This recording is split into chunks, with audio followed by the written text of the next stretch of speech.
আসসালামু আলাইকুম সবাইকে। আরও একটা নতুন ভিডিওতে আপনাদের সকলকেই স্বাগত জানাচ্ছি।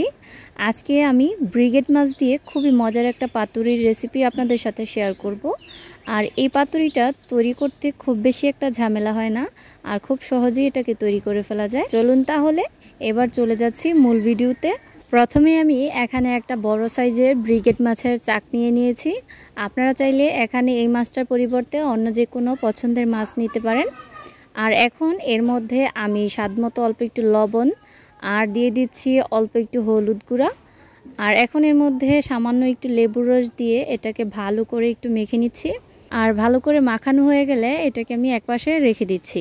এখন একটা ব্লেন্ডার জারের মধ্যে আমি দিয়ে দিচ্ছি একটা পেঁয়াজ কুচি, আর এখন এর মধ্যে দিয়ে দিচ্ছি 3টা কাঁচামরিচ, আর সাথে দিয়ে দিচ্ছি 1 চা চামচ পরিমাণ হলুদ ও কালো সরিষা।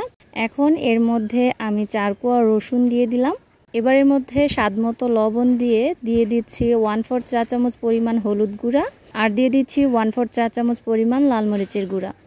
এখন এর মধ্যে সামান্য একটু পরিমাণ মতো পানি দিয়ে এটাকে ভালো করে ব্লেন্ড করে নিব। আর দেখতেই পাচ্ছেন আমি এটাকে খুব মিহি করে ব্লেন্ড করে নিয়েছি। আপনারা চাইলে এটাকে পাটায় বেটেও তৈরি করে নিতে পারেন। আর এদিকে আমি একটা কলা পাতাকে গরম একটা তাওয়ার উপর রেখে একটু ছেঁকে নিচ্ছি। এটা ছেঁকার কারণে যখন আমি মাছটাকে পাতা দিয়ে র্যাপ করব তখন আর পাতাটা ফেটে যাবে না। এখন পাতাটা প্রায় অনেকটাই নরম হয়ে গেছে। এখন এটাকে চুলা থেকে নামিয়ে নিচ্ছি। এখন এই পাতাটার মধ্যে আমি অর্ধেকটা পরিমাণ সরিষা বাটা দিয়ে দিচ্ছি। আর এবার এটাকে চামচ দিয়ে ভালো করে একটু ছড়িয়ে দিয়ে এর উপরে আমি ম্যারিনেট করে রাখা মাছটাকে দিয়ে দিলাম। আর মাছটাকে দিয়ে আবার আমি বাকি সরিষা বাটাটাকে এর উপরে দিয়ে এর উপর একটা কাঁচামরিচ দিয়ে দিলাম। আর এখন এর উপর অল্প একটু সরিষার তেলও দিয়ে দিচ্ছি। আর এখন এই পাতাটার চারপাশ থেকে আমি ভালো করে ভাঁজ করে দিচ্ছি। যখন পাতাটা ভালো করে মোড়ানো হয়ে যাবে তখনই আমি এর দুই পাশে 2টো টুথপিক ভালো করে আটকিয়ে দিচ্ছি। এতে এটা পরবর্তীতে আর খুলে যাবে না। আর দেখতেই পাচ্ছেন আমার পাতুরিটা খুব সুন্দরভাবে তৈরি করা হয়ে গেছে। এখন এটাকে আমি ভাজার জন্য এক পাশে রেখে দিচ্ছি। আর এখন চুলার উপর একটা তাওয়া বসিয়ে এর মধ্যে আমি অল্প একটু সরিষার তেল দিয়ে দিচ্ছি। আর তেলটা যখন গরম হয়ে যাবে তখনই এর মধ্যে আমার তৈরি করে রাখা পাতুরিটাকে দিয়ে দিচ্ছি। এবার এটার এক পাশ ভালো করে আমি মিডিয়াম হিটে সুন্দর করে ভেজে নিব। আর যখনই এক পাশ ভালো করে ভাজা হয়ে যাবে তখনই এটাকে আমি আরও একবার উল্টে দিচ্ছি।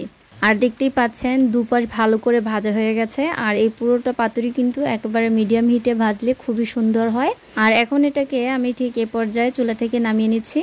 পাতুরিটাকে ভাজার সময় অবশ্যই চুলার আঁচটাকে একটু কমিয়ে দিবেন, এতে করে পাতাটা আর পুড়ে যায় না, দেখতে খুবই ভালো লাগে। এখন একটা পেয়ালার মধ্যে এটাকে নামিয়ে আপনাদেরকে খুলে দেখাচ্ছি এর ভিতরটা কীরকম হয়েছে। দেখতেই পাচ্ছেন পাতুরির ভিতরটা কীরকম হয়েছে। মাশাআল্লাহ, এর কালারটা কিন্তু খুবই সুন্দর হয়েছে। আর এটা খেতে খুবই ভালো লাগে। আশা করছি আমার রেসিপিটা আপনাদের কাছে খুবই ভালো লেগেছে। ভালো লেগে থাকলে অবশ্যই লাইক কমেন্ট করে জানাবেন, আর বেশি বেশি করে শেয়ার করবেন। সকলেই ভালো থাকবেন, সুস্থ থাকবেন। আল্লাহ হাফেজ।